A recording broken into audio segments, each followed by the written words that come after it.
அனைவருக்கும் இனிய வணக்கத்தை கூறிக்கொண்டு இன்றைய நாள் தேர்ச்சி 2 பாடப்பிறப்பினுடைய எனது 3ஆம் நாள் வகுப்பு. 2ஆம் நாள் வகுப்பிலே எனது வீடியோக்களை பார்த்து லைக் கமெண்ட்ஸ் செய்த அனைத்து உள்ளங்களுக்கும் மீண்டும் ஒரு முறை நன்றியை கூறிக்கொண்டு இன்றைய 3ஆம் நாள் வகுப்பிலேயும் நான் கற்பிக்கின்ற விடயங்களை பார்த்து அதில் இருக்கின்ற விடயங்களை லைக் செய்வது மட்டுமல்லாது உங்களுடைய ஆக்கபூர்வமான கமெண்ட்ஸையும் செய்கின்ற பொழுது மேலும் மேலும் நாம் அதை சிறப்பாக எங்களுடைய கல்வி செயற்பாட்டை முன்னெடுக்கக்கூடியதாக இருக்கும் என்பதை கூறிக்கொண்டு இன்றைய 3ஆம் நாள் வகுப்பிலே பிரவேசத்துக்குள்ளே செல்வதற்காக கடந்த வகுப்பிலே நாங்கள் பார்த்த விடயம் சமூக பொறுப்பு தொடர்பான பொதுவான விவரவிலக்கணம் பார்த்திருந்தோம். சமூக பொறுப்பு தொடர்பான பொதுவான விவரவிலக்கணத்திலே சமூக பொறுப்பு என்றால் என்ன என்பதை வணிகக்கல்வி ஆசிரியர் வழிகாட்டியிலே சொல்லப்பட்ட விளக்கத்துக்கு அமைவாக நான் உங்களுக்கு விளங்கப்படுத்தியிருந்தேன்.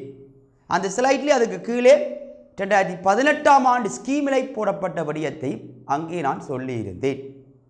அந்த அடிப்படையிலே இன்றைக்கு நாங்கள் பார்க்க இருக்கின்ற விடயம் அந்த சமூக பொறுப்பு தொடர்பான பொதுவான விவரவிலக்கணத்தை வைத்துக்கொண்டு நாங்கள் வந்த கடந்த கால வினாக்களை இப்பொழுது பார்ப்பதற்கு இன்றைய வகுப்பிலே நாங்கள் தயாராக இருக்கின்றோம்.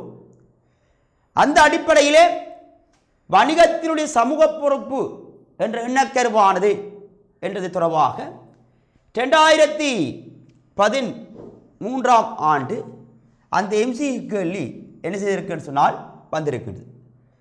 2013ஆம் ஆண்டு வந்த அந்த எம்சிஇ கேள்வி என்ன சொல்லப்படுது என்றால் வணிகத்தின் சமூக பொறுப்பு என்ற எண்ணக்கருவானது முதலாவது விடை வணிகம் தனது சட்டத்தின் பிரகாரம் தொழிற்பட வேண்டும். சட்டத்தின் பிரகாரம் தொழிற்பட்டால் மட்டும் ஒரு சமூக பொறுப்பாக அதை நாம் என்ன செய்ய முடியாது என்று சொன்னால் சொல்ல முடியாது. சட்டம் மட்டும் ஒரு சமூக பொறுப்பு அல்ல, அதுக்கு கடப்பாடு வணிகத்தின் செய்ய வேண்டிய ஒரு நல்ல விடயம், நல்ல ஒரு ஒழுக்கம் என்றதுக்குள்ளே நாம் பார்க்கலாமே தவிர அது ஒரு சட்டத்தின் பிரகாரம் தொழிற்பட வேண்டும் என்பது சமூக பொறுப்பு அல்ல. சமூக பொறுப்புண்டா என்ன?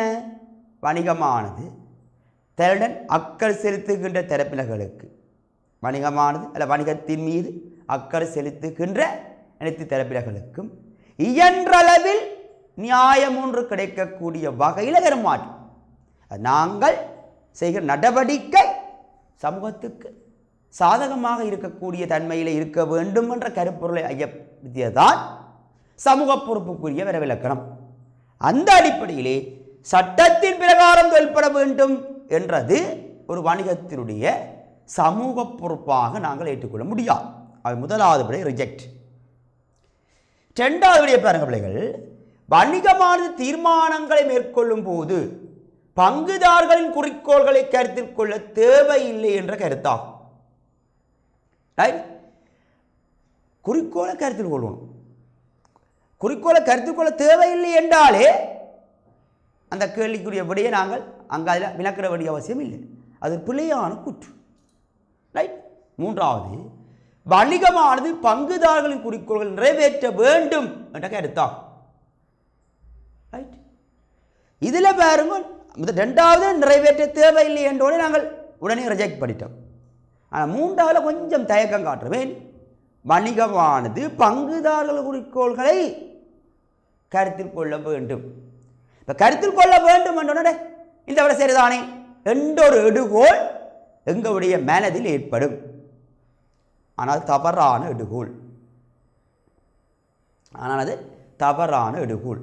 ஏனென்றால் வணிகத்தில் அக்கறை தரப்பினர்கள் பங்குதாரர்கள் மட்டுமல்ல, ஊழியர் இருக்கிறார், வாடிக்கையாளர் இருக்குது, சமூகம் இருக்குது, இப்படி பல தரப்பினர்கள் இருக்கிறார்கள். அவை பங்குதாரர்களை குறிக்கோள் மட்டும் நிறைவேற்றுறது எங்களோட வேலை இல்லை. அனைத்து அக்கறை செலுத்தும் தரப்பினர்களும் என்றால் விளக்கம் சொல்லுது. அப்ப அனைத்து அக்கறை செலுத்தும் தரப்பினர்கள் என்று அதில் விளக்கணப்படுத்தி போட்டு இந்த வழியை நாங்கள் சரியானு சொல்லலாமோ? அந்த அனைத்து அக்கறை செலுத்தும் தரப்பினர்களுக்குள்ள இருக்கிற ஒரு ஆள் தான் பங்குதார். அனைத்துக்கும் இங்கே சொல்லப்பட விடைக்கும் சம்பந்தம் இல்லை. அவை மூன்றாவது விடையை எங்களால் எடுத்துக்கொள்ள முடியாது.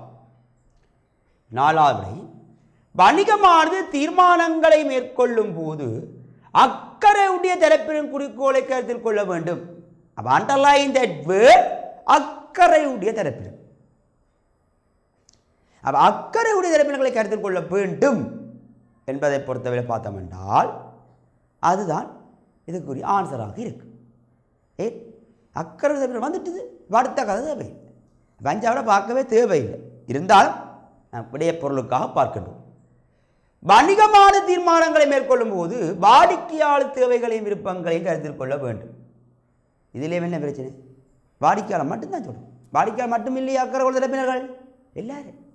அந்த மெயின் வேர்ட்ஸ் அக்கறை செலுத்தும் தரப்பினர்கள் என்பதால் அங்கே எங்களுக்கு கேள்விக்குரிய சரியான ஒரு கன்செப்டாக இருக்கு. சரியா? முதலாவதையும் பெறாது, ரெண்டாவதையும் பெறாது, மூன்றாவதையும் பெறாது, ஏன் நாலாவது விட வந்தது என்று பார்த்து நாங்கள் அஞ்சாவதையும் பெறாதுன்னு பார்த்துட்டோம். இது பார்ட் 2013 வந்த MCQ கேள்வி. இந்த சமூக பொறுப்பண்டா என்ன? 2006 வந்திருக்குது பார்ட் 2ல், 2018 வந்திருக்குது பார்ட் 2ல், 2020 சமூக பொறுப்பென்றால் என்னன்னு சொல்லி அந்த கீர்த்தி வணிகம் என்று சொல்லப்படுற ஒரு பந்தி கேள்வியில் வச்சுக்கொண்டு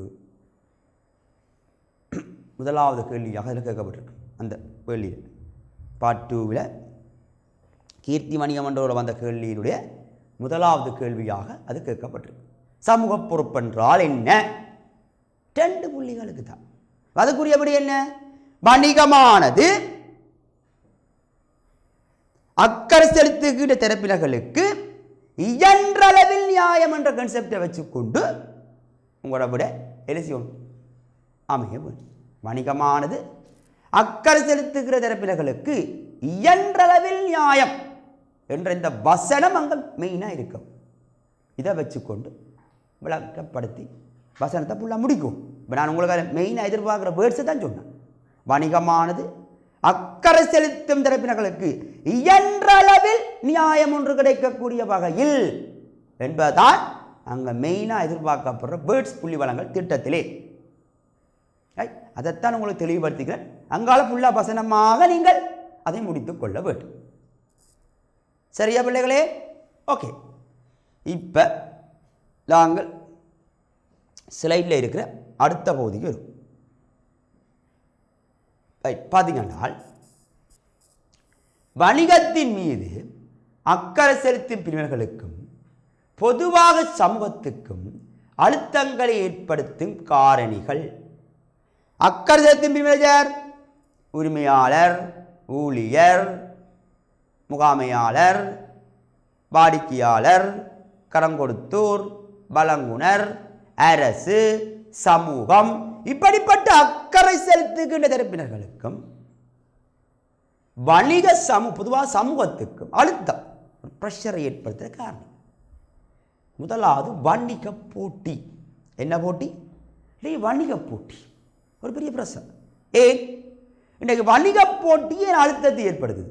அழுத்தம் என்றா என்ன? ஒரு செல்வாக்கு, ஒரு என்ன சொல்றது, இப்படி செய்ய வேண்டிய தேவைக்குள்ள கொண்டே தள்ளு. அப்ப வணிக போட்டி. இன்றைக்கு தேசிய ரீதியாக போட்டியிட்ட நாங்கள் இன்றைக்கு சர்வதேச ரீதியாக போட்டியிடுகின்றோம். தேசிய ரீதியாக போட்டியிட்ட நாங்கள் இன்றைக்கு சர்வதேச ரீதியாக போட்டியிடுகின்றோம் என்றால் அது ஒரு பெரிய அழுத்தம். நேஷனல் அதாவது இருந்த நாங்கள் இன்றைக்கு இன்டர்நேஷனல் லெவலுக்கு போகிறோம். வணிக போட்டி அது எங்களுக்கு அழுத்தம். அதுக்கேற்ற மாதிரி எங்கள் உற்பத்திகள்லாம் திறமாக இருக்கும், எங்கள் செயற்பாடெல்லாம் உயர்வாக இருக்கும். தேவை அப்படி செய்ய வேண்ட ஒரு அழுத்தம் விரும்பியோ விரும்பாமலோ வணிகத்துக்கும் சமூகத்துக்கும். ஆகவே வணிகத்தின் அக்கறை பிரிவினர்களுக்கும் பொதுவாக சமூகத்தில் அழுத்தங்களை ஏற்படுத்தும் காரணங்கள். இது வணிக போட்டி.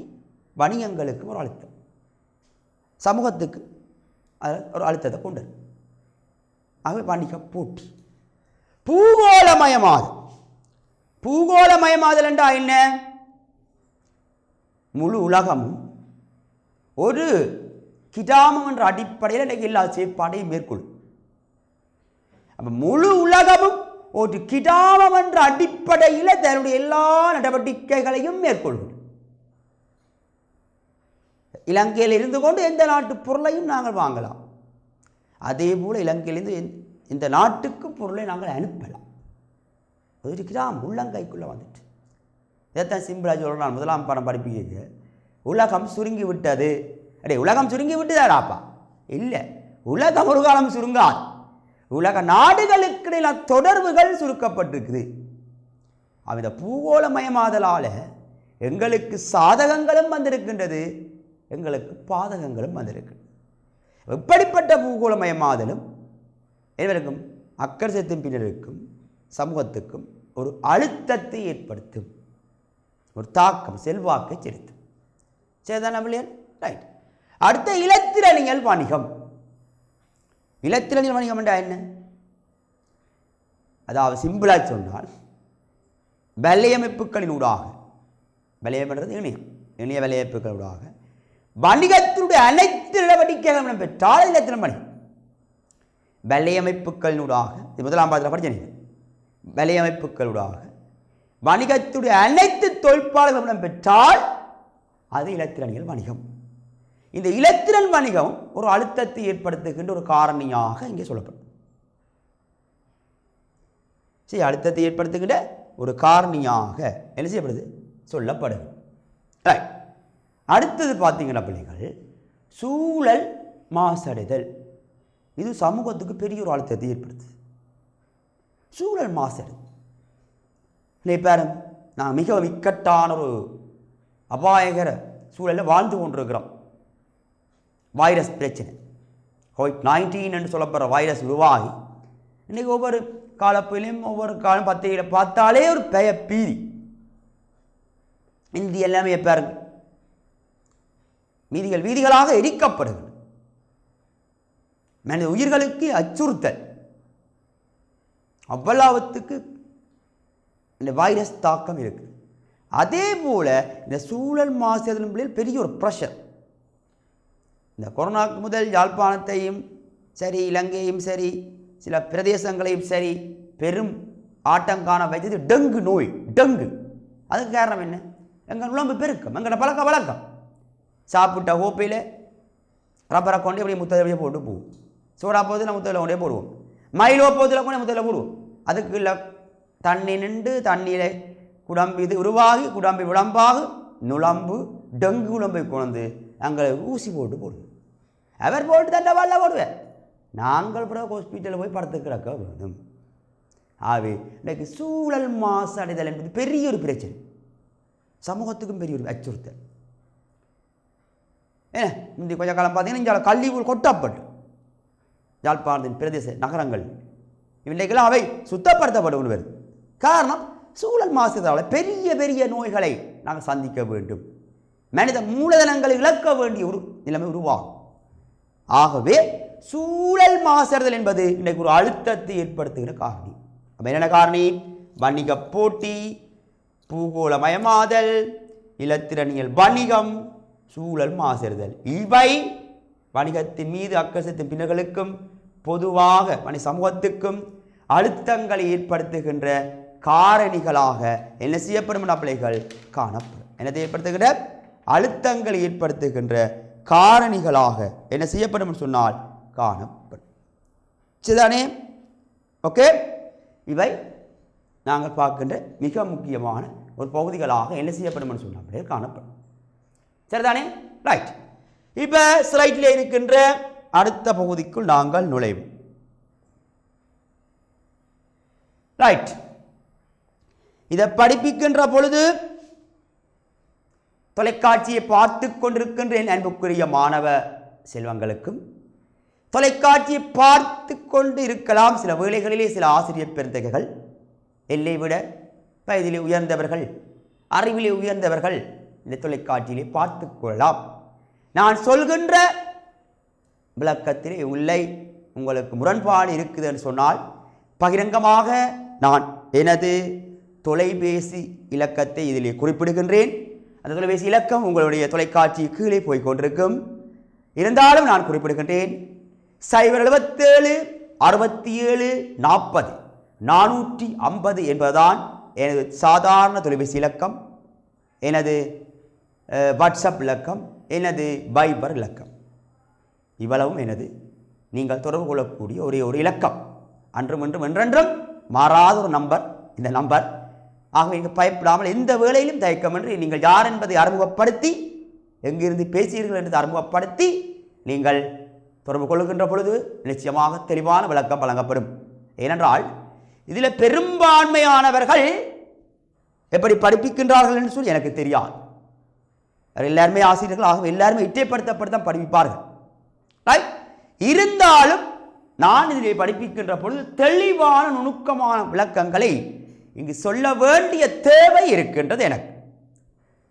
பாருங்கள், தலையங்கம் போடப்பட்டிருக்கிறது. வணிகம் ஒன்றினால் சமூக ரீதியான பொறுப்புகள் நிறைவேற்ற வேண்டிய பிரிவினர்கள் அல்லது இந்த விடயங்களை நாங்கள் இன்னொரு விதமாக என்ன செய்ய முடியும் என்று சொன்னால் சொல்ல முடியும்.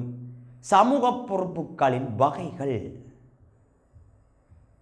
ஓகே, ஆகவே வணிகம் ஒன்றினால் சமூக ரீதியான பொறுப்புகள் நிறைவேற்ற வேண்டிய பிரிவினர்கள் சமூக பொறுப்புகளின் வகைகள் என்று பார்த்தால், கடந்த காலங்களிலே பகுதி 1 சரி, பகுதி 2 சரி, ஒன்றை விட்ட வருஷம் பார்ட் 2 அல்லது பார்ட் 1 அநேகமான கணிசமான வருடங்கள் இறுதி பரீட்சை வினாத்தாளிலே இந்த பகுதிக்கு கேள்விகள் வந்திருக்கின்றன. மாணவர்கள் இதிலே ஒரு சிலர்கள் புள்ளி இழக்க தவறுகிறார்கள், ஆனால் சில பேர் இதிலே சாரளமான புள்ளிகளையும் பெற்றுக்கொள்கின்றார்கள்.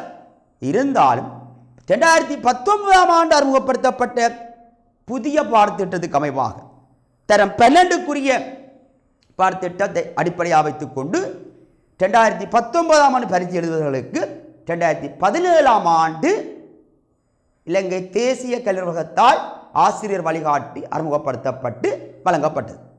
அந்த ஆசிரியர் வழிகாட்டியிலே வழங்கப்படுகின்ற பொழுது ஆசிரியர்களுக்கு பாடத்தை திட்டமிடுவதற்கான கைநூல் ஒன்றும் வழங்கப்படும். சிறிய கைநூல், பாடத்திட்டங்கள் சிலபஸ் எப்படி என்று சொல்லி ஒரு சிறிய ஒரு கைநூலும் வழங்கப்படும். அதிலே எங்களுக்கு தேசிய கல்வி நிறுவனத்திலே ஆசிரியர்களுக்காக நடத்தப்பட்ட ஆசிரியர்களுக்கான செயல் அமர்விலே சொல்லப்பட்ட தெளிவான விளக்கம், ஆங்கிலம் சிங்கள மொழி மூலம் வழங்கப்பட்ட இந்த விரிவுரைகள் தமிழாக்கம் செய்யப்பட்டது. அங்கே அந்த விரிவுரைகளில் சொல்லப்பட்ட விளக்கங்களில் சொல்லப்பட்ட ஒரு சில நுணுக்கம் இந்த ஆசிரியர் வழிகாட்டியிலே பொதுவாக சொல்லப்பட்டிருக்கிறதே தவிர அந்த நுணுக்கம் அதிலே சுட்டி காட்டப்படவில்லை. ஆகவே அந்த நுணுக்கத்தை நான் இங்கே சுட்டி காட்டுகிறேன். யாராவது முரண்பாடு இருக்கிற சந்தர்ப்பத்தில் நீங்கள் என்னை தாராளமாக தொடர்பு கொள்ளலாம். அந்த அடிப்படையிலே வாடிக்கையாளர்கள் என்றது முதலாவது பிரிவினர்கள், 2வது ஊழியர்கள், 3வது உரிமையாளர்கள், 4வது சமூகம். வாடிக்கையாளர்கள், ஊழியர்கள், உரிமையாளர்கள், சமூகம் என்ற அடிப்படையிலே என்ன செய்யப்படுது என்று சொன்ன பிள்ளைகள் இது காணப்படுகிறது. சரிதானே? ரைட், ஓகே தானே? சரிதானே? ரைட். அந்த அடிப்படையிலே வாடிக்கையாளர், ஊழியர்கள், உரிமையாளர்கள், சமூகம், இந்த 4 தான் உங்களுடைய ஆசிரியர் வழிகாட்டியிலே இருக்குது. நான் சொல்லப்போற நுணுக்கம் என்று சொல்லப்போன விஷயம் இதிலே இருக்கின்றது. சரியா? நான் சொல்லப்போற நுணுக்கம் என்று சொல்லப்போற விஷயம் ரைட்டா? இதுதான் அந்த நுணுக்கம். எது? இதில் இருக்கிற இந்த 3 தான் நுணுக்கம். இது முதலாவதாக வாடிக்கையாளர், ஊழியர், உரிமையாளர், சமூகம். இதை நாங்கள் பிரிவினர் என்று சொல்லலாம், சமூக வகையின் பிரதான வகைன்னு சொல்லலாம். அதுக்குள்ளே சமூகத்தை 3 வகையாக பிரித்திருக்கிறார்கள். அரசு, மக்கள், சூழல் என்ற அடிப்படையிலே அந்த சமூகம் சார்ந்த சமூக பொறுப்பிலே சமூகம் நிறைவேற்ற வேண்டிய ஒரு கடப்பாடாக இருக்கு. பாருங்கள், வணிகம் ஒன்றினால் சமூக ரீதியாக நிறைவேற்ற வேண்டிய பொறுப்புகள் வாடிக்கையாளர் சரி, ஊழியர் சரி, உரிமையாளர் சரி, சமூகம் சமூகத்துக்குள்ள சமூகத்தை மையமாக வைத்துக்கொண்டு வணிகம் சமூக பொறுப்பு நிறைவேற்றிக்க அங்கு 3 பிரதான தரப்பினர்களை அல்ல 3 பிரதான விடயங்களை அங்கு பிரித்து அந்த 3ஐ மென்ஷன் பண்ணி நிறைவேற்ற வேண்டும் என்றுதான் நான் சொல்ல வந்த அந்த நுணுக்கம். இதை நாங்கள் சில வேளைகளிலே கவனத்தில் எடுக்காமல் கற்பிக்கலாம். கவனத்தில் எடுக்காமல் கற்பிப்பதை நான் இங்கே கவனத்தில் எடுக்கின்றேன் சில வேளைகள். ஏனென்றால் இது கைநூல்ல இல்லாத பட்சத்தில் நாங்கள் படிப்பிக்கின்ற பொழுது அந்த எங்களுக்கு தரப்பட்ட அந்த வழிகாட்டியை நாங்கள் சில வேளைகளிலே கவனத்தில் கொள்ள மறந்து விட்டோம் என்றால் எல்லாரும் மறப்பது வளமை, நானும் சில வேளைகளை மறப்பதாம். ஆகவே மறக்காத சந்தர்ப்பத்தில் இதை நாங்கள் அங்கே ஞாபகப்படுத்துவதற்கு தவறி விடுவோம். அநேகமாக எல்லோரும் இதை கற்பிப்பார்கள் என்பதுதான் என்னுடைய எண்ணம். அந்த அடிப்படையிலே சமூகத்திலே அரசு மக்கள் சூழல் என்ற அடிப்படையிலே அந்த சமூக பொறுப்புகள் அங்கே என்ன செய்யப்படுதல் பிள்ளைகள் சொல்லப்படுது. அப்போ வணிகத்தினால் நிறைவேற்றப்படுகின்ற சமூகம் சார்ந்த சமூக பொறுப்புகள் 3 பிரி: அரசு, மக்கள், சூழல். ரைட். இது சம்பந்தமான தெளிவான ஒரு அட்டவணை வரை உங்களுக்கு கைடில் இருக்கு. அதில் வச்சு இன்னொரு நுணுக்கம் சொல்ல போகின்றேன். சரியா?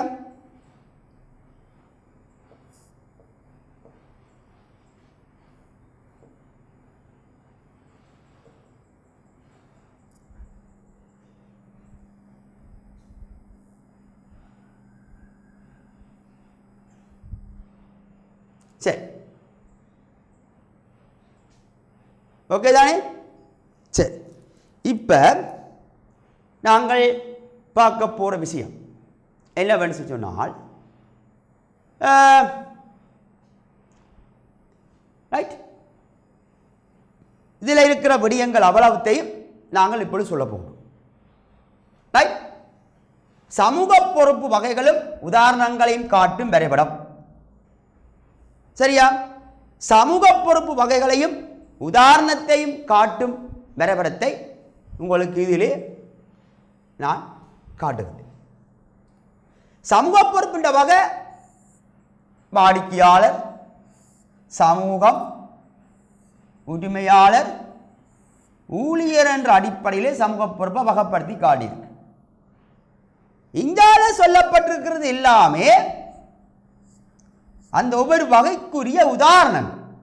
இவை வகை அல்ல, இவை வகை அல்ல, இவை அந்த 4 பிரதான வகைப்படுத்த உதாரணம். இவை வகை. அந்த அடிப்படையிலே முதலாவது வரும் பிள்ளைகள் வடிவக்க வச்சுக் கொள்ளுவோம். உரிமையாளர். உரிமையாளர் என்று சொல்லப்படுகின்ற பொழுது உரிமையாளர் யாரு? உரிமையாளர். சரிதானே? உரிமையாளர் என்று சொல்லப்படுகின்றவர் என்னத்தை இங்க செய்ய போற, அதாவது சமூகம் உரிமையாளர் சார்பாக நிறைவேற்ற வேண்டிய சமூக பொறுப்பு. அதுக்கு உதாரணம் சொல்லப்பட்டிருக்கு. முதலாவது நியாயமாக உழைப்பை பெற்றுக்கொள்ளல். நியாயமாக உழைப்பை பெற்றுக் கொடுத்தல். சரி, நியாயமான உழைப்பை என்ன செய்தல் என்று சொல்லி சொன்னால் பெற்றுக் கொடுத்தல். என்ன நியாயமான உழைப்பு என்று சொல்லி சொன்னால், நியாய ஒரு உரிமையாளருக்கு உழைப்பு இருக்கு. ரைட். அப்ப நியாயமான உழைப்பை பெற்றுக் நியாயமாக தான் உழைக்கும், அநியாயமாக உழைக்கக்கூடாது. அநியாயம் உழைத்தால் கையில் காசு இருக்காது. அப்ப நியாயமான உழைப்பை பெற்றுக்கொள்ளல். பொருளாதார நலன்களை என்னதை பொருளாதார நலன்களை என்ன செய்தல்? பெற்றுக்கொள். என்ன பொருளாதார நலன் என்றா? ரைட். இதுல பாருங்க, பொருளாதார நலன் என்றா பொருளாதார நலன் சொல்லி சொல்லலாம் பிள்ளைகள். அவருக்கு கிடைக்கின்ற லாபம் போன்ற பொருளாதார நலன்களை என்ன செய்வோம்? நாங்கள் பெற்றுக்கொள். அப்ப பொருளாதார நலன்களை பெற்று. மூன்றாவது வினைத்திறனாகவும் நேர்மையாகவும் முகாமைத்துவ கர்மங்கள் நிறைவேற்றல். என்னவாக? வினைத்திறனாகவும் நேர்மையாகவும் முகாமைத்துவ கர்மங்களை நிறைவேற்றல். வினைத்திறனாகவும் நேர்மையாகவும் முகாமைத்துவ கர்மங்களை என்ன செய்தல் நிறைவேற்றல் சரியா ரைட் இவை என்னவாக இருக்கும் சொன்ன பிள்ளைகள் வணிகம் உரிமையாளர் சார்பாக நிறைவேற்ற வேண்டிய சமூக பொறுப்புகள்ல உதாரணங்கள் இதுவாக உரிமையாளர் இங்கால இருக்கிறது அந்த உரிமையாளர் சார்பாக நிறைவேற்ற வேண்டிய சமூக பொறுப்பு சம்பந்தமான உதாரணம் அடுத்தது இந்த நுணுக்கத்தை சொல்றதுக்காக நான் இப்படி வரும் இப்படி போய் இந்த அட்டவணையை பரிபூர்ணமாக நாங்கள் முடிக்க போறோம் சரியா பிள்ளைகளே ரைட் அந்த அடிப்படையிலே சமூகத்துக்கு சமூகம் என்பது ஒரு வகை ரைட் இந்த சமூகம் என்ற வகையையும் நாங்கள் எத்தனையா பிரிக்கிறோம் அப்போ சொல்லி நான் 3 இல்லைன மக்கள் யாரு மக்கள் யார் மக்கள் முதலாவது ஸ்லைடில் போட்டுக்கான் நான் பாருங்க திருப்பி காட்டுற ஸ்லைடு முதலாவது ஸ்லைடில் போட்டுக்கான்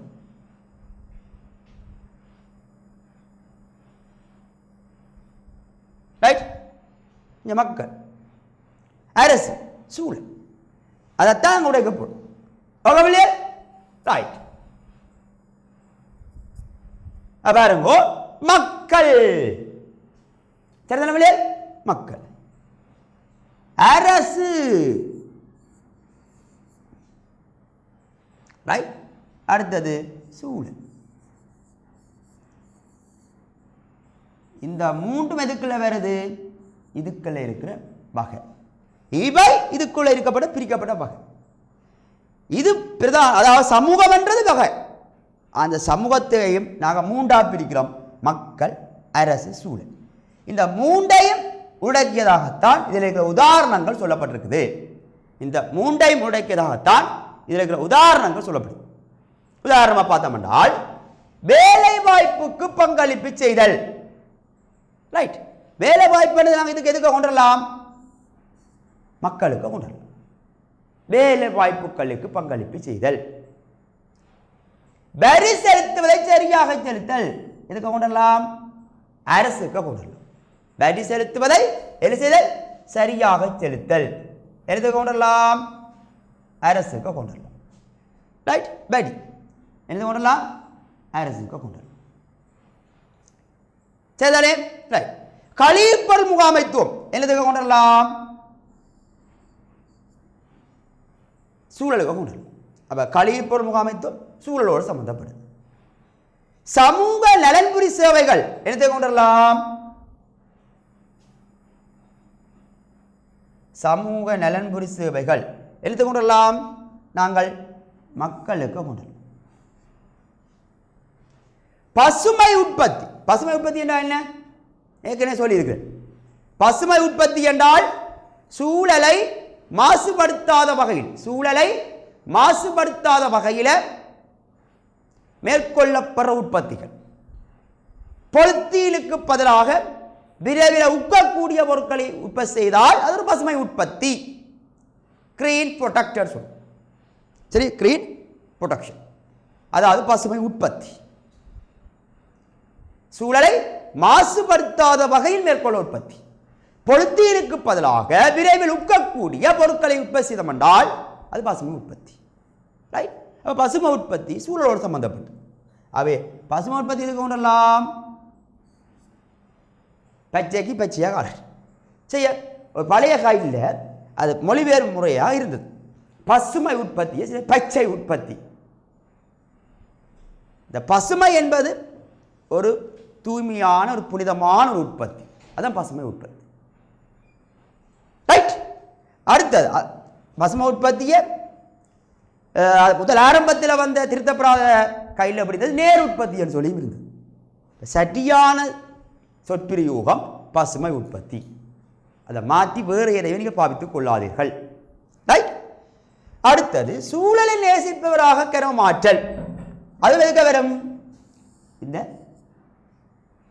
சூழலுக்காக வரும் அப்போ பார்த்தீங்கன்னா பிள்ளைகளே நாங்கள் சமூகம் சார்ந்த சமூக பொறுப்பு வகைகளையும் அதுக்கு உதாரணங்களையும் காட்டு பெறவிடம் பார்க்கிறோம் அதில் இப்போ கடைசியாக பார்த்து கொடுக்குற சமூகம் அந்த சமூகம் என்றது 3ஆக உடைக்கப்பட்டிருக்குது மக்கள், அரசு, சூழல், இந்த மூன்றையும் உடைக்கியதாகத்தான் பொதுவாகத்தான் இதை நான் தனித்தனியாக உடைச்சு காட்டி இருக்கிறேன். பொதுவாக உங்களுடைய கைட்லே உதாரணம் போடப்பட்டிருக்குது. ஆனால் நீங்கள் இருக்கிற நுணுக்கத்தை சொல்லித் தருகிறேன். எதிர்வரும் காலங்களிலே இந்த நுணுக்கத்தை வச்சுக்கொண்டு பாசிபிள் கேள்வி வராமல் விடலாம். பட் வந்தால் அதுக்கு நுணுக்கத்தில் நீங்கள் தவறு விடக்கூடாது என்பதற்காகத்தான் ஆசிரியர் அறிவுரை வழிகாட்டி இலே சொல்லப்பட்ட விடயத்தை எங்களுக்காக தரப்பட்ட கைநூலேயும் கருத்தரங்களில் சொல்லப்பட்ட அந்த நுணுக்கத்தை வைத்துக்கொண்டு நான் உங்களுக்கு இங்கே தொலைக்காட்சியிலே அது சம்பந்தமான நுணுக்கத்தை கற்பிக்கின்றேன்.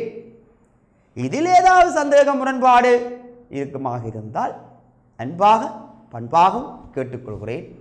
இது யாரையும் விமர்சிப்பதற்கோ இல்லை யாரையும் குறை சொல்வதற்கோ இல்லை. இதில் இருக்கிற தெளிவற்ற விடயங்களை நாங்கள் தெளிவுபடுத்துவதற்கான வாய்ப்புத்தான். அந்த அடிப்படையிலே நாங்கள் இதில் இருக்கிற நுணுக்கத்தை உடைச்சு காட்டியிருக்கின்றேன். சரிதானே? ஆகவே வேலை வாய்ப்புகள் என்றது மக்களோடு சம்பந்தப்பட்டது, வரி செலுத்தல் என்பது அரசோடு சம்பந்தப்பட்டது, கழிப்புற முகாமைத்துவம் என்பது சூழலோடு சம்பந்தப்பட்டது, சமூக நலன்புரி என்பது மக்களோடு சம்பந்தப்பட்டது, பசுமை உற்பத்தி என்பது சூழலோடு சம்பந்தப்பட்டது, சூழல் நேசிப்போர் ஆக்கிரம மாற்றல் என்பதும் சூழலோடு சம்பந்தப்பட்டது. ஆகவே இந்த மூன்று நுணுக்கங்களையும் உள்ளடக்கியதான் சமூகம் சார்ந்த சமூக பொறுப்பின் சமூகம் சார்ந்த சமூக பொறுப்பு வகையாக ரைட். இது ரெண்டாவது விஷயம் டன். ஓகே வழியலே? சரி, இப்ப நாங்கள் அடுத்த விஷயத்தில் வரும். யாரு? சமத்துவமான நிலை, சிறந்த ஊழியர் தொடர்பு, தொழில் பாதுகாப்பு, சுகாதார வசதிகள். இது யார் சம்பந்தமாக சொல்லப்பட்டிருக்குது? ஊழியர் சம்பந்தமாக. அப்ப மூன்றாவது என்ன பார்க்க போறோம்? வணிகங்கள் ஊழியர் சார்பாக நிறைவேற்றுகின்ற சமூக பொறுப்புகளுக்கு உதாரணங்கள். சமத்துவமான நிலை. ஒரு நிறுவனத்திலே எக்ஸ் என்ற ஊழியர் இருக்கலாம், Y என்ற ஊழியர் இருக்கலாம், Z என்ற ஊழியர் இருக்கலாம். X by set. எக்ஸ் எப்படி நாங்கள் மதிக்கிறோமோ அதே மாதிரி Y செட். அப்ப சமத்துவமான நிலைமை இருக்க வேண்டும். சிறந்த ஊழியர் தொடர்பு இருக்க வேண்டும். ஊழியரோட நாங்கள் நல்ல உறவை வச்சிருக்கோம். முரண்பாடை வச்சிருந்தா அது பாதகம். நிறுவனத்துக்கும் ஆபத்து, எங்களுக்கும் ஆபத்து. அப்ப சிறந்த ஒரு ஊழியர் உறவை வைத்திருக்க வேண்டும். அதான் சிறந்த ஊழியர் தொடர்பு. ரைட். தொழில் பாதுகாப்பு. இந்த தொழிலை பாதுகாப்பு பாருங்க, இந்த COVID-19 சில தொழில்களில் இந்த ஊழியருக்கு அச்சுறுத்தல் வந்தது. கம்பெனியை விட்டு இல்லை இப்பாடி நாங்கள் சில கம்பெனிகள் நட்டம் உங்களுக்கு இனி சம்பளம் தெரியலாதுன்னு சொல்லிச்சு. அப்படிப்பட்ட சில செயற்பாடுகள் இருக்கு. ஆகவே என்ன அதைத்தான் சொல்லுவாங்க. அந்த காலத்தில் என்ன சொல்லுவாங்கன்னு சொன்ன பிள்ளைகள், தம்பி மோனே கோழி மீத்தாலுமடா கோர்மனேன் கிளை மேற்க வேணுமடா என்று சொல்லி நம்ம வயது போனோம். அம்மாமே அந்த கவர்மெண்ட் என்று சொல்லி சொன்னால் என்ன? அது கவர்மெண்ட். கவர்மெண்ட் என்று சொல்லி சொன்னால் என்னது? கவர்மெண்ட். அந்த காலத்தில் ஆங்கிலத்தில் கவர்மெண்ட் சொன்னான். இப்பவும் தரங்க அப்படி ஒரு நிலைமை இருக்கு. அரசு உதவி தான் பார்க்க வேணும், நீ தனியாக துறைக்கு போகாத. ஏன் இப்படிப்பட்ட சூழல் உருவாகலாம்? சொல்ல விளங்குதா குழந்தைகளே? ஆகவே பிள்ளைகளே, நாங்கள் தொழில் பாதுகாப்பு என்பது அங்கே மிக முக்கியமான ஒரு விடயமாக இருக்கும்டா. சரிதானே? ரைட். சுகாதார வசதிகள். இல்லை ஊழியர் எல்லோரும் சுகாதார வசதிகளாக இருக்கும். வங்கிக்கு போய்க்க சொல்கிறான், வங்கியில் என்ன குடிக்கணும்? ஊழியர் எல்லாருக்கும் ஒவ்வொரு நாள் முகக்கவசம். இப்போ நான் உடைய கல்வி தொலைக்காட்சி பகுதிக்கு வந்துடுவோம்னு நினைக்கிறேன். இங்கே வேலை செய்கிற ஊழியர் எல்லாரையும் பார்த்தா எல்லாரும் முகக்கவசம் அணிந்து கொண்டிருக்கிறார்கள். காரணம், எல்லாருக்கும் இலவசமாக முகக்கவசம் வழங்கப்படும். ஏன்? அந்த ஊழியர் சேஃப்டி தான் பெஸ்ட்.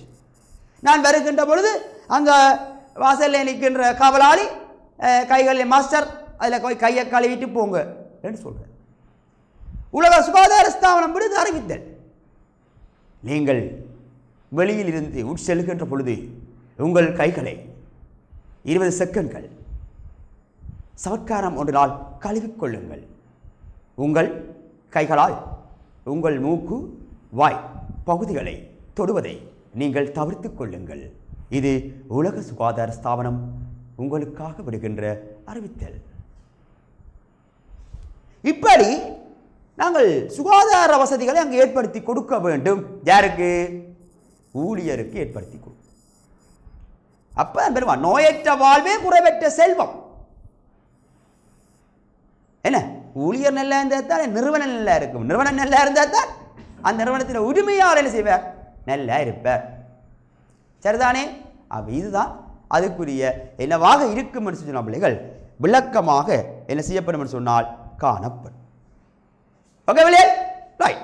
அந்த அடிப்படையிலே நாங்கள் மீண்டும் சொல்கிறேன், ஊழியர் சார்பாக வேற்றவர் சமூக பொறுப்புகள், சமத்துவ நிலை, சிறந்த ஊழியர் தொடர்பு, தொழில் பாதுகாப்பு, சுகாதார வசதிகள் என்ற அடிப்படையிலே எங்காலே அவை சொல்லப்படுது. மொத்தம் 4. இனி நாங்கள் 4வதுக்குள்ளே போகிறோம். 4வது என்ன சொல்லப்படுது? வாடிக்கையாளர் சார்ந்த சமூக பொறுப்பு. வாடிக்கையாளர் சார்ந்த சமூக பொறுப்புகள்ல முதலாவது நியாயமாக நடந்து கொள்ளல். வாடிக்கையாளருக்கு நியாயமாக நடக்கவும், உண்மையை பேசவும், உண்மையை பேசி உத்தமனாய் வாழ். பொய் சொல்லக்கூடாது, கலப்பரம் செய்யக்கூடாது, அவனை ஏமாற்றக்கூடாது. அதை அடிக்கடி சொல்லுவாங்க, ஏமாற்றவர்கள் இருக்கும் வரை ஏமாற்றப்படுவர்களும் இருப்பார். நாங்கள் யார் ஏமாறணும்னு நினைக்கிறோமோ அப்போ ஏமாறவன் இருக்கும் வரை ஏமாற்றவனும் இருப்பான் தானே. ஆகவே இன்றைக்கு நாங்கள் ஏமாத்து வர்ற உலகத்தில் வாழ்ந்து கொண்டிருக்கிறோம். எல்லாம் கலப்படம், பொய், பிரலி. பார்த்தீங்கன்னா தேங்காய் எண்ணெய்க்குள்ளே இருக்கிற கெமிக்கலை பெட்டி அண்மையில் முகநூல்களில் யூடியூப்பில் எல்லாமே வந்து கொண்டு இருக்குது. அதெல்லாம் உண்மை என்பதற்கு அப்பால் அப்படிப்பட்ட செயற்பாடுகள் நடக்கின்றது என்பதை அங்கே சுட்டி காட்டுகிறது.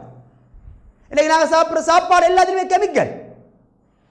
ஆகவே அப்படி இருக்கக்கூடாது. வாடிக்கையாளர் நியாயமாக இருக்க வேணும், நியாயமாக நடந்து கொள்ளும், சேதங்களை இழிவுபடுத்தவும்.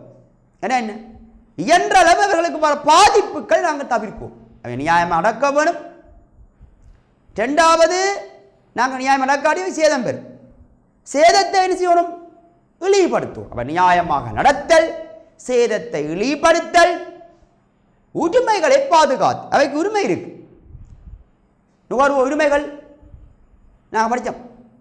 8 உரிமை: பாதுகாப்புற, தகவலை பெற, தெரிவு செய்ய. அப்படி அவைக்கு உரிமைகளை நாங்கள் பாதுகாப்போம். ஒரு பொருளை தெரிவு செய்ய அந்த உரிமைகள் நாங்கள் பாதுகாப்போம். இப்போ தகவலை பெறதுக்கு உரிமையை பாதுகாப்போம். அதுங்களை கடப்பால் காலாவதியாக தேதியை மாற்றி வைக்கிறேன். ரைட், எக்ஸ்பைரி டேட்டை மாற்றி வைக்கிறேன். ஆகவே உரிமைகளை பாதுகாத்தல், நியாயமாக நடந்து கொள்ளல், சேதத்தை இழிவுபடுத்தல், உரிமைகளை பாதுகாத்தல். இந்த 3 தான் உங்கள் கைட்டில் இருக்கு. ஆனால் 2019ஆம் ஆண்டு பார்ட் 2 சரி இந்த கேள்வி வந்தது. 2019ஆம் ஆண்டு பார்ட் 2 இந்த கேள்வி வந்தது. எதுக்குள்ள வந்தது? 2வது கேள்விக்கு. 2019ஆம் ஆண்டு பார்ட் 2 இந்த கேள்வி வந்தது. எதுக்குள்ள வந்தது? 2வது கேள்வியில் 2வது ரோமன் இலக்கத்தில் ஆவண்ணா கேள்வியா வந்தது. 2வது கேள்வியில் 2வது ரோமன் இலக்கத்தில் ஆவண்ணா கேள்வியா வந்தது. எப்படி என்றால், வணிக நிறுவனம் ஒன்று வாடிக்கையாளர்கள் தொடர்பில் கொண்டிருக்க வேண்டிய சமூக பொறுப்புகள் 2 குறிப்பிடுக. வணிக நிறுவனம் ஒன்று வாடிக்கையாளர்கள் தொடர்பில் கொண்டிருக்க வேண்டிய சமூக பொறுப்புகள் 2 குறிப்பிடுக. 2 தர 1 2 புள்ளி என்று வந்தது. ஆனால் அதற்குரிய விடையில உங்களோட கைடில் 3 இருந்தது. அவன் ஸ்கீமில் 5 கொடுத்தோம். மேலதிகமாக 2 விடயங்கள் அதில் கொடுக்கவில்லை. இதில் கைடில் கொடுக்கவில்லை. மேலதிகமாக 2 விடயங்களை ஸ்கீம் கொடுத்துருது. இந்த 3 தான் கைடில் இருந்த விடயம். அதால் கைடில் இல்லாத விடயத்தை இதில் அவங்களுக்கு அடித்து காட்டாமல் வித்தியாசப்படுத்தி காட்டணும்ன்றதுக்காக தான் இடம் பெற்றான். தரமான உற்பத்திகளை வழங்கல். எந்த வழங்கல் விலைகள்? தரமான உற்பத்திகளை பெற்றுக் கொடுக்கும். இது அந்த கைடில் இல்லை. தரமான குவாலிட்டி இருக்கணும் பொருள். இப்போ தரமான உற்பத்திகளை பெற்றுக் கொடுத்தல் இது உங்கள் டீச்சர்ஸ் கைடில் இல்லை. 2019ஆம் ஆண்டு புதிய பாடத்திட்ட புள்ளி வழங்கல் திட்டத்திலே சேர்க்கப்பட்ட விடயம். அவை நாங்கள் கற்பிக்கின்ற பொழுது இனி வருங்காலங்களிலே அவரையும் இதில் இன்க்ளூட் பண்ணி கற்பிப்பது மிக சிறந்ததாகும், மிக பொருத்தமானதாகும். அந்த அடிப்படையிலே தரமான உற்பத்திகளை வழங்கல், இதில் கலப்படம் செய்யாத தரமான உற்பத்தி. ரைட், விளம்பரங்கள் பார்க்குறீங்க, என்றும் அன்றும் என்றென்றும் மிகச்சிறந்த முறையிலே தயாரிக்கப்பட்ட நல்லெண்ணெய், விஎஸ்பி நல்லெண்ணெய், நல்ல எண்ணெய் பேரில் இருக்கு, நல்ல எண்ணெய், நல்ல தரமான எண்ணெய். வேண்டிக் கொண்டே பார்த்தா தான் தெரியும் நல்ல எண்ணெயோ கட்ட எண்ணெயோ என்ன. ஆகவே தரமாக இருக்க வேணுமராப்பா பொருள். பொருள் மட்டுமில்லை, சேவையும் தரமாக இருக்கும். ஏன் நான் கற்பிக்கிறேன், நான் கற்பிக்கின்ற செயற்பாடு தரமோ தரமற்றதோ ஒன்று தொலைக்காட்சியை பார்த்து கொண்டிருக்கிற உங்களுடைய லைக், உங்களுடைய வியூஸ், உங்களுடைய கொமெண்ட்ஸை வச்சுக்கொண்டு நான் முடிவெடுக்கலாம். நான் ஓரளவு தரமாக படிப்பிக்கிறா இல்லையா? இது தொலைக்காட்சி. இப்போ நான் பிசிக்கலாக பார்க்கின்ற பொழுது எனது வகுப்புக்கு வருகின்ற மாணவர்களுடைய தொகையை வச்சுக்கொண்டு நான் தீர்மானிக்கலாம் நான் தரமாக படிப்பிக்கிறேனா இல்லையா. எதிலையுமே ஒரு தரம் இருக்க வேணும். இப்போ டான் டிவி என்ன, டான் டிவியோட ப்ரோக்ராம் எல்லாம் இப்போ வீடு நட போட்டு கொண்டு போகுது. உதாரணமாக சின்ன உதாரணம் சொன்னால், அந்த காலம் இந்த காலம் அந்த ப்ரோக்ராம் சட்டப்படி போகுது, செமையா போ செம செம செம என்று சொல்லலாம், ஸ்டைல் சொல்லலாம். ஸோ அவ தரமாக இருக்கும். சரியா பிள்ளைகளே? ஆகவே தரமான உற்பத்திகளை என்ன செய்தல் சொன்னாடா, வளங்கள். ஓகே குழந்தைகளே, நெக்ஸ்ட் அடுத்தது பிள்ளைகள், நுகர்வோர் எதிர்பார்ப்புகளை நிறைவேற்றல். அவை என்ன எதிர்பார்க்கணுமோ அதை நிறைவேற்றவும். சில பிள்ளைகள் கேட்பார்கள், சார் நீங்கள் தொலைக்காட்சியிலே படிப்பிக்கின்ற பொழுது வகுப்பறையில் படிப்பிக்கின்ற மாதிரி தான் படிப்பிக்கிறீர்கள், ஆனால் நகைச்சுவைகளை தவிர்த்துக் கொள்கிறீர்கள். நான் சொன்னேன், அது நேரம் வரையறுக்கப்பட்ட ஒரு வீடியோ காட்சி, அதே நான் சொல்லப்போன விடயத்தை மட்டும்தான் செய்ய வேண்டும். டூயிங் திங்ஸ் ரைட், அதாவது செய்கின்ற விடயங்களை நாங்கள் என்ன வரையறுக்கணும் பிள்ளைகள், சரியாக செய்யும். அப்போதான் விளைவு சரியானதாக அமையும் என்று சொல்லிவிடுவேன். அந்த அடிப்படையிலே நாங்கள் நுகர்வோர் எதிர்பார்ப்புகளை நிறைவேற்ற, என்ன எதிர்பார்க்கிறோம் நிறைவேற்றும். அல்லாவிட்டால் நுகர்வோரின் வாக்குறுதிகளை என்ன செய்யும், நிறைவேற்றும். நான் வாக்குறுதி வழங்கியிருப்போம், நீங்கள் பழுதானால் திருத்தி தரப்படும். எங்கள் கடைகளில் எடுக்கப்படுகின்ற பொருட்கள் பழுதாகின்ற சந்தர்ப்பத்திலே குறிப்பிட்ட காலத்துக்குள் அவை பழுதடைந்தால் மீண்டும் மறுபொருட்கள் மாற்றிக் கொடுக்கப்படும். இல்லையேல் அதற்காக அவை பழுது பார்ப்பு சேவை செய்து கொடுக்கப்படும். நம்பிக்கையானதும் நாணயமானதுமான ஒரு கடையே எமது கடை. இது அன்பான வாடிக்கையாளர்களுக்கு நாம் விடும் பண்பான அறிவித்தல். ஆகவே என்ன சொல்ல போறேன்னு சொன்ன பிள்ளைகள், எப்பவுமே வாக்குறுதி, கொடுத்த வாக்கையும் கொடுத்த பொருளையும் திருப்பி வாங்கி பழக்கமே இல்லை என்று ஒரு படத்தை டயலாக் சொல்லுவோம். அத மாதிரி வாக்குறுதிகள் நிறைவேற்ற வேண்டியது என்கிற பொறுப்பு. ரைட், உதாரணமாக சொன்னால் உத்தரவாதம், வாரண்டி கார்டு, நோ கரண்டி கார்டு, வாரண்டி, உத்தரவாத சான்றிதழ். அப்போ உத்தரவாத சான்றிதழ் என்றதை எழுதி கொடுத்து போட்டு போய் கேட்க போ என்று சொல்லக்கூடாது. வாங்க அப்படியா, ரைட், ஓகே. கொடுக்கப்பட்ட வாக்குறுதிகள் நிறைவேற்றப்பட வேண்டும். உத்தரவாதம், ஒரு டிவிக்கு 1 இயர் கொடுக்குறோம் என்றால் அந்த 1 இயருக்குள்ள பழுதானால் நாங்கள் திருத்தி தருவோம், அல்லது புதிய தொலைக்காட்சியை கொடுப்போம் என்றால் அந்த எக்ஸ்என்ற வாடிக்கையாளர் 1 வருஷத்துக்கு வாங்கிய தொலைக்காட்சி 3 மாசத்தில் பழுதா போக அவர் கொண்டே நிற்கிறார் அந்த கடையில், அண்ணன் எனக்கு திருத்தி தாங்களோ மாற்றாங்க. இவர் சொல்கிறார், மாற்றவ மேலா திருத்தி தரவ மேலா, நீ பண்ணுறதா பண்ணு. இதுதான் யாழ்ப்பாணத்தில் நடக்கிற பெரும்பாலான இடங்கள் நடக்கிற வியாபார மோசடி.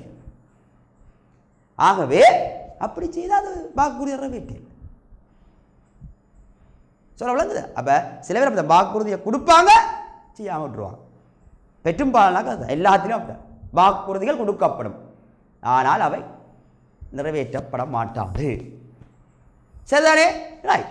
ஆகவே என்ன சொல்லப்படுதுன்னு சொன்னால், அதாவது வாக்குறுதிகள் என்ன செய்யப்பட வேண்டும்? நிறைவேற்றப்பட வேண்டும். நுகர்வோரின் வாக்குறுதிகள் நிறைவேற்றப்பட வேண்டும். அந்த அடிப்படையிலே இந்த வாடிக்கையாளர் சார்ந்த சமூக பொறுப்புகள் இங்கே சொல்லப்படுகிறது. ஆகவே நாங்கள் இப்ப பார்த்தபடியும் சமூக பொறுப்பு வகைகளும் உதாரணங்களையும் காட்டும் வரைபடம். வகை 1, 2, 3, 4 வகை. இதில் இருக்கிறதெல்லாம் அவற்றுக்குரிய உதாரணங்கள். இதில் மட்டும் இந்த 3வது வகையை இப்படி 3 பிரதான பகுதிகளாய் பிரிச்சிருக்கிறோம். இந்த 3 பிரதான பிரிவுகளுக்கு பொருத்தமான உதாரணங்கள் இங்கே பொதுப்பட போடப்பட்டிருந்தது. நான் அந்த சமூகம் சார்ந்த சமூக பொறுப்பை 3 பகுதியாக பிரித்து எங்களுடைய வழிகாட்டி கமைவாக 3 பகுதியாக பிரித்து அதிலே என்ன செய்திருக்கிறேன் என்று சொல்லி சொன்னால் உடைச்சு ஒவ்வொன்றோடையும் லிங்க் பண்ணி காட்டியிருக்கிறேன். இதுதான் நான் உங்களுக்கு செய்த அந்த நுணுக்கமான பகுதி. இங்கால ஊழியர் சொல்லப்பட்டது, வாடிக்கையாளர் சொல்லப்பட்டது. அந்த வாடிக்கையாளரையும் கையில் 3 இருக்குது. மேலதிகமாக 2 படியங்கள் சேர்க்கப்பட்ட சொன்னேன். மேலதிகமாக சேர்க்கப்பட்ட 2 படியங்களும் தரமான உற்பத்திகளை பெற்றுக் கொடுத்தல், நுகர்வோர் எதிர்பார்ப்புகள் நிறைவேற்றல் அல்லது நுகர்வோர் வாக்குறுதிகளை நிறைவேற்றல். இந்த 2ம் அண்டர்லைன் பண்ணி ஆட் பண்ணி கற்கின்ற பொழுதும் சரி, கற்பிக்கின்ற பொழுதும் சரி, நீங்கள் இதை தெரிந்து செயற்பட வேண்டும். இதுதான் இந்த சாட்டாக கருதப்படும். இதோடு சம்பந்தப்பட்ட பகுதி 1 வினாக்கள் இந்த ஸ்லைட்லே அடுத்தடுத்த ஸ்லைட்லே காட்சிப்படுத்தப்படுகிறது. இதோடு சம்பந்தப்பட்ட பகுதி 2 வினாக்களும் அடுத்தடுத்த ஸ்லைட்லே காட்சிப்படுத்தப்படுகிறது.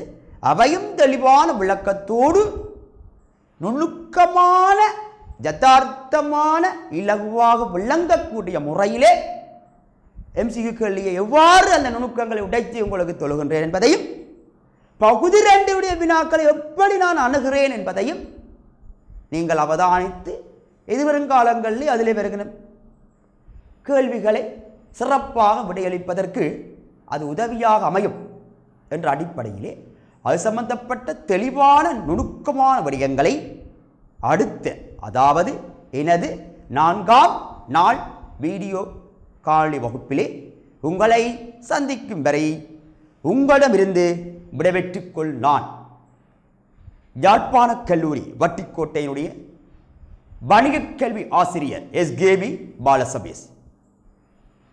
அது மட்டுமல்ல, யாழ்ப்பாணத்தினுடைய பிரபலமான தனியார் கல்வி நிறுவனங்களிலே கல்வி கற்கும் ஒரு ஆசிரியரும் கூட என்பதையும் மீண்டும் ஞாபகப்படுத்தி மீண்டும் உங்களிடமிருந்து விடைபெற்றுக் கொள் நான் உங்கள் அன்பின் ஆசிரியர் SKB. Bye bye. See you. I will meet next time.